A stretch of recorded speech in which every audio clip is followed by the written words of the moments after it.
Hey guys, so I'm not sure if you're aware of this. The Title 42 program is ending. I believe it was a federal court ended up blocking the appeal. Title 42, it's an old policy.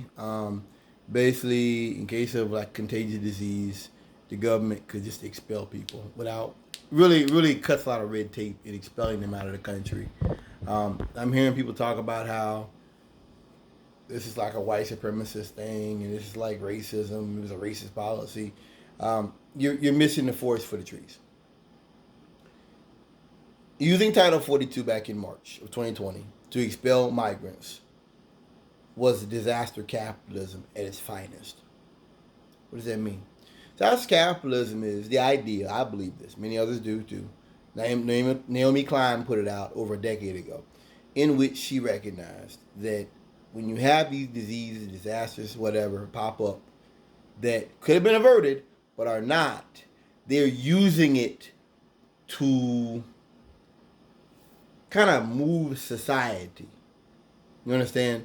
I think she was talking about Katrina back then. I think that was Katrina, something in the arts. I can't remember, but it's the same point, which is that these things could be averted, and they're not. And everybody's like, why didn't they avert it? Because they didn't want to.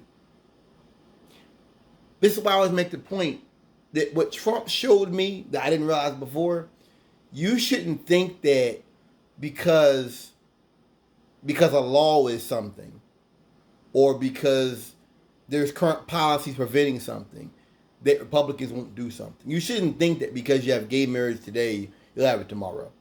You shouldn't think that. You should understand that that's just, it's good that people have kind of changed their minds. It's good you had a black president.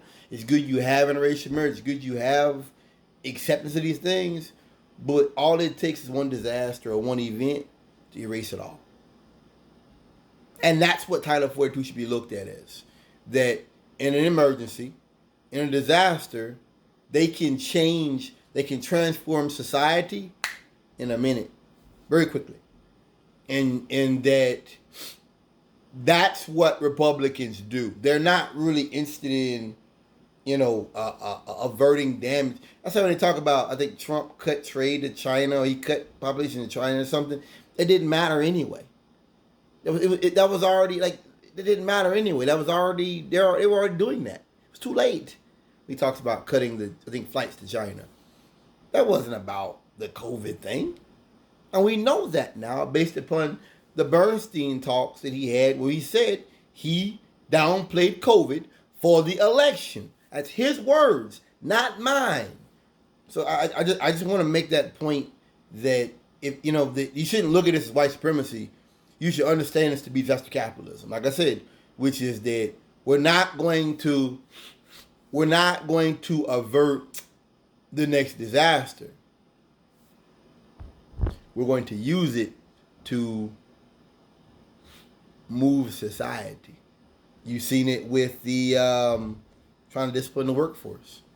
You saw that during COVID. They were trying to push people back into offices. All of that.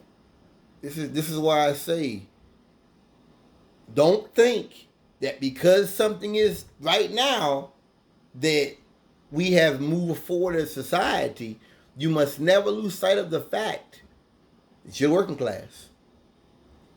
And that you've got to always make your voice heard. And you've got to also understand the natural proclivities of capitalism, natural proclivities of the rich. You've got to understand how hard we fought to get where we are today. Thanks for listening.